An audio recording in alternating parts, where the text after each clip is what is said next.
को जो भज लेता, भगवान ओघड़दानी को जो भज लेता है वो शंकर का हो। कोई कैसे कह दे, वो कहते हैं ना कि निंदक, नकली और नास्तिक, इन तीनों से दूरी बनाकर रखना। क्योंकि मेरे ओघड़दानी, मेरे शंकर भगवान को, मेरे देव अधिदेव महादेव को ये तीनों पसंद नहीं। देव ऋषि नारद जब काम पर विजय प्राप्त कर लेते हैं, शिव महापुराण की कथा कहती है, और काम पर विजय प्राप्त करने के बाद में देव ऋषि नारद सबसे पहले देवाधिदेव महादेव के पास जाते हैं। शंकर भगवान ने देखा कि देव ऋषि नारद आए हैं, प्रणाम किया। कोई ऋषि, कोई संत, कोई साधु, कोई गुरुजन, कोई महात्मा, कोई जोगी, कोई सन्यासी, कोई तपस्वी, कोई साधक, कोई उपासक, कोई अगर आया है तो उसका सम्मान, उसका आदर करना, ये मेरे देव अधिदेव महादेव सिखाते हैं।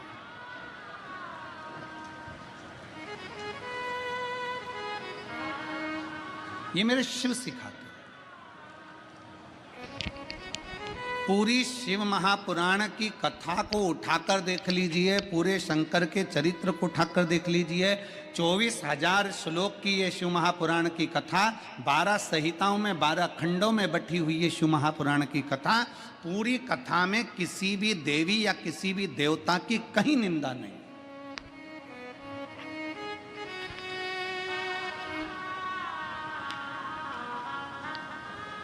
पूरी शिव महापुराण की कथा में किसी देवी देवता की निंदा नहीं है।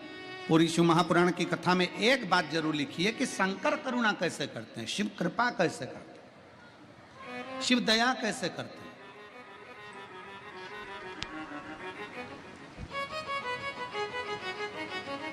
भगवान को प्रिय नहीं है निंदक, भगवान को प्रिय नहीं है नकली, भगवान को प्रिय नहीं है नास्तिक। शिव को प्रिय नहीं है ये तीनों प्रिय नहीं है। ना निंदक प्रिय है, ना नकली प्रिय है, ना नास्तिक प्रिय है। शंकर की प्रियता ही नहीं।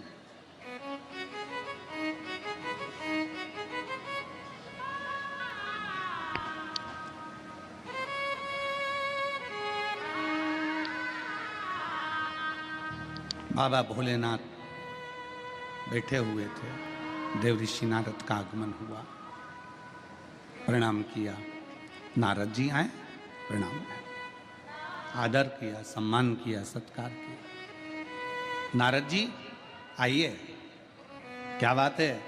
देव ऋषि नारद जी ने कहा कि भोले बाबा, हे शिव शंकर, जिस कामदेव पर आप विजय प्राप्त नहीं कर पाए, उस कामदेव को मैंने जीता है, मैंने स्वयं जीता है।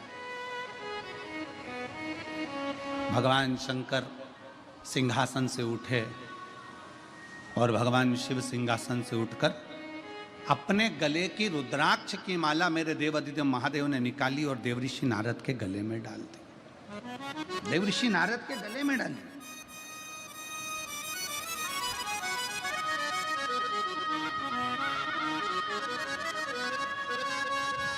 माला का मतलब जानते हो आप लोग? जम के बोलिए जरा। माला का मतलब जानते हो? कोई संत, कोई गुरु, कोई मंदिर, कोई देवालय, कोई शिवालय, कोई महात्मा, कोई सन्यासी, कोई तपस्वी, कोई साधक, कोई उपासक जब भगवान के गले की माला उतार कर तुम्हारे गले में डाल रहा है, कोई संत अपने गले की माला निकाल कर तुम्हारे गले में डाल रहा है, कोई तपस्वी अपने गले की माला निकाल कर तुम्हारे गले में डाल रहा है, कोई साधक, कोई उपासक अपने गले की माला निकाल कर अगर तुम्हारे गले में डाल रहा है, तो उसका मतलब क्या है? क्या मतलब है उसका? उसका मतलब ये नहीं है कि वो तुम्हारा सम्मान कर रहा है। उसका मतलब ये नहीं है कि तुम बहुत पैसे वाले हो, धनपति हो, करोड़पति हो, या तुमने कोई अच्छा कार्य किया है तो तुम्हें ये माला अपने गले की उतार कर डाल रहा है। ना ना ना, माला अगर भगवान के गले की माला तुम्हारे गले में आ रही है, उसका मतलब यह है कि मेरे परमात्मा के हृदय में जो चित्त वृत्ति में जो राम नाम, कृष्ण नाम, शिव नाम भरा हुआ है, जैसे ही तेरे गले में पहुंचे तो हृदय से वो तेरे भीतर प्रवेश कर जाए और तू भी उस राम नाम, कृष्ण नाम, शिव नाम में डूब जाए।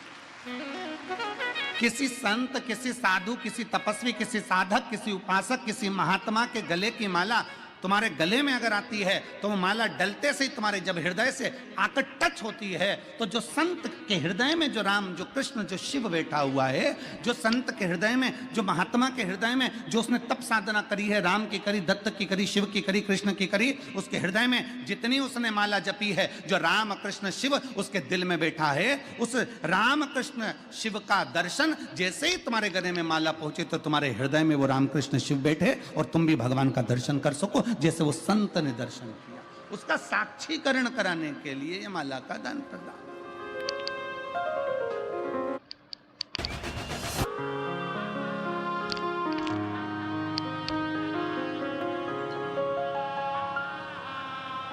और मैंने तेरे ही भरोसे बाबा, तेरे ही भरोसे हवा बिच उड़ती जावांगी, बाबा डोर हथो छड़ी ना मैं कटी जावांगी, भोले मैं तेरी शंभो मैं तेरी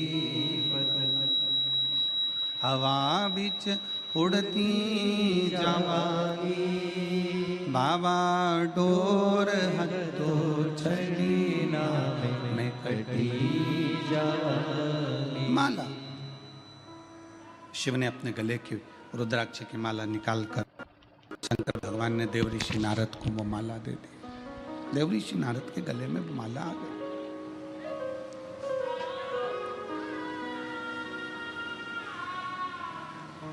भीतर देवऋषि नारद के हृदय चित्त में भीतर अहंकार बहुत भर गया था। रुद्राक्ष का सबसे पहला काम है कि महाराज जी अपन आपके आशीर्वाद से परसों के दिन इंटरव्यू में पूछा गया था कि शंकर भगवान तो क्रोध के देवता हैं, भस्म कर देते हैं। शिव जी को तो क्रोध का देवता बताया गया है, वो तो भस्म कर देते हैं। इंटरव्यू लेने वाले वो भव्य जी ने पूछा कि शंकर जी तो क्रोध करते, क्रोध के देवता, आपका क्या कहना है? हमने भव्य जी को एक बात मां गंगा की गोद में बैठकर मणिकर्णिका की साक्षी में कही कि शंकर भगवान को लोग कहते हैं ये भस्म कर देते हैं, पर शंकर को समझो तो सही, शिव अनायास कभी क्रोध नहीं करते, कभी क्रोध नहीं करते। अगर शंकर भगवान क्रोध के देवता होते तो उनका नाम आशुतोष नहीं होता, उनका नाम आशुतोष नहीं होता। शिव क्रोध के देवता नहीं है। शंकर भगवान भस्म करते हैं। किसको भस्म करते हैं? शिव महापुराण की कथा कहती है, जो शंकर की शरण में जाता है उसका अहंकार शिव भस्म कर देते हैं। जो शंकर के पास जाते हैं उनके भीतर का काम, आसक्ति, तृष्णा, लोभ, वासना, ये सब भगवान शंकर भस्म कर देते हैं। शंकर भगवान क्या भस्म करते हैं? तो जो शंकर के पास में आता है वो अपने अभिमान को नष्ट कर बैठता है, अभी अपने भीतर की अभिमतता समाप्त कर बैठता है। अग्नि के पास जाओगे तो हाथ में जो वस्तु है वो सबसे पहले जलेगी, तुम्हारे कपड़े सबसे पहले जलेंगे। अर्थात तुम्हारे भीतर जो अहंकार भरा हुआ है, तुम्हारे भीतर जो अभिमतता भरी हुई है, तुम्हारे भीतर जो अहम भरा हुआ है, वो समाप्त होगा, वो समाप्त होगा।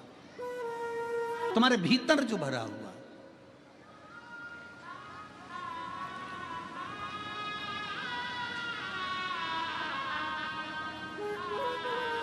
तीन चीजें हैं। आज काशी की पवित्र भूमि पर कथा सुन रहे हो, जितने आस्था चैनल पर कथा सुन रहे हैं, जितने फेसबुक यूट्यूब पर कथा सुन रहे हो, और जितने इस पवित्र प्रांगण में बैठकर लाखों की संख्या में बैठकर कथा को श्रवण कर रहे हैं। और निवेदन करूंगा, कल एक पत्र था कि गुरुजी आप केवल पंडाल वालों का बोल रहे हो, हम घाट के उस पार बैठकर कथा सुन रहे हैं, हमारा नहीं बोल रहे हो। तो जितने लोग घाट के उस पार मणिकर्णिका पर बैठकर या विश्वनाथ के पवित्र घाटों पर बैठकर उस पार गंगा के माइक से कथा को श्रवण कर रहे हैं, वो भी ध्यान से सुनना। 3 चीजें मेरे शंकर भगवान के दरवाजे पर पहुंच, शंकर के मंदिर की चौखट जैसे ही पार करते हो, जैसे ही आपने शंकर के मंदिर की चौखट पार करी, समझ लो मंदिर के अंदर जैसे ही प्रवेश करा, वैसे ही चौखट को पार करते ही तुम्हारे जीवन की खटपट समाप्त हो जाती है।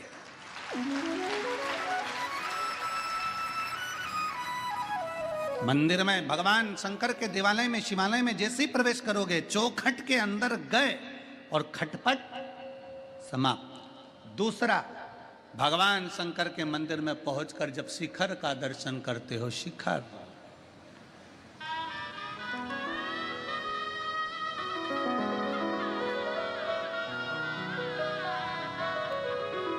शिखर किसको कहते हैं?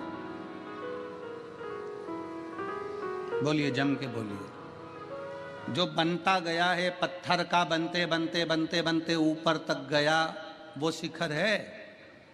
ऊपर एक मंदिर की प्राण प्रतिष्ठा जब होती है तो उस पे तांबे का, पीतल का, सोने का, चांदी का, हीरे का, जवाहरत का, जिसका भी एक कलश चढ़ता है। मंदिर की कीमत अगर 100 करोड़ रुपए है, मंदिर की कीमत अगर मंदिर की बनवाई, उस मंदिर की पूरे पत्थर की कारीगरी या मंदिर की बनवाई 100, 200, 500 करोड़ रुपए अगर लग गई है, पूरे मंदिर की कीमत आंक लीजिए। पूरे मंदिर में अगर 50 लाख रुपए लगे हैं, 25 लाख रुपए लगे हैं, 40 लाख रुपए लगे हैं, उसके ऊपर जो शिखर चढ़ता है तांबे का, पीतल का, जो भी शिखर चढ़ाते हो, ईमानदारी से बोलना, वो 50 लाख का आता है क्या?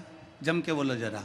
नहीं। वो 2 करोड़ का आता है क्या? नहीं। 10 करोड़ का आता है क्या? नहीं। मंदिर को बनाने में तुम्हारे 10 लाख लग गए, मंदिर को बनाने में तुम्हारे 50 लाख लग गए, मंदिर को बनाने में तुम्हारे 100 करोड़ लग गए, पर उसके ऊपर जो तांबे का, पीतल का शिखर चढ़ रहा है, उसकी कीमत ज्यादा से ज्यादा 10, 20, 25, 50, 1 लाख रुपए होगी, इससे ज्यादा नहीं होगी। मंदिर की कीमत ज्यादा है पर शिखर की कीमत कम है। फिर भी मेरे भोले बाबा ने यह प्रेरणा दी है कि मंदिर भले 100 करोड़ का होगा, पर शिखर अगर 10 का भी है तो कीमत उसकी प्रथम है, क्योंकि छोटे को लेकर ऊपर बढ़ना, छोटे को लेकर ऊपर बढ़ना।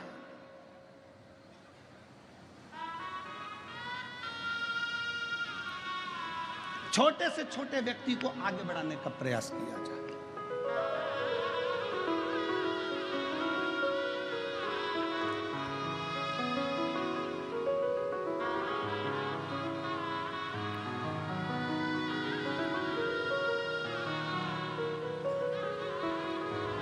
तुम्हारे घर में शादी हुई है? किन किन के घर में शादियां हुई हैं बताओ? छोरा की, छोरी की, रिश्तेदार की, देवर की, देवरान, जो भी हो, ननद आदि, किसी की शादी तो हुई है। चलो ठीक है। शादी में बर्तन वर्तन आए हैं? दहेज में आए ना? इतना बड़ा भगोना, इतनी बड़ी परात, इतने बड़े बड़े बर्तन, इतना बड़ा हंडा, इतनी बड़ी थाली, सब बड़े बड़े बर्तन आए। और शादी में चम्मच भी आई, गिलास भी आई, छोटी थाली भी आई, प्लेट भी आई, कटोरी भी आई, बड़े बर्तन। आप में से कितने लोग हैं जिनके घर में सारे जो दहेज में बड़े बर्तन आए थे, वो सारे बर्तन आज भी तुम प्रयोग में कर ले रहे हो? रोज प्रयोग में ले रहे हो? रोज उपाय प्रयोग में लेते हो क्या? रोज उसमें खीर बनाते हो क्या? रोज उसमें सब्जी बनाते हो क्या? बड़े बर्तन में रोज सब्जी नहीं बनती, बड़े बर्तन में रोज आटा नहीं उसनता, बड़े बर्तन में रोज चाय नहीं बनती, बड़े बर्तन में रोज खीर नहीं बनती। बर्तन जो छोटे छोटे हैं ना, वो तुमने निकाल लिए, रोज प्रयोग में आ रहे हैं। बड़े तो कभी कभी काम आते हैं। उसी तरह मेरे विश्वनाथ कहते हैं कि छोटों को साथ लेकर आगे बढ़ो, क्योंकि ये छोटे हमेशा काम आएंगे, बड़े एक दिन छूट जाएंगे। छोटे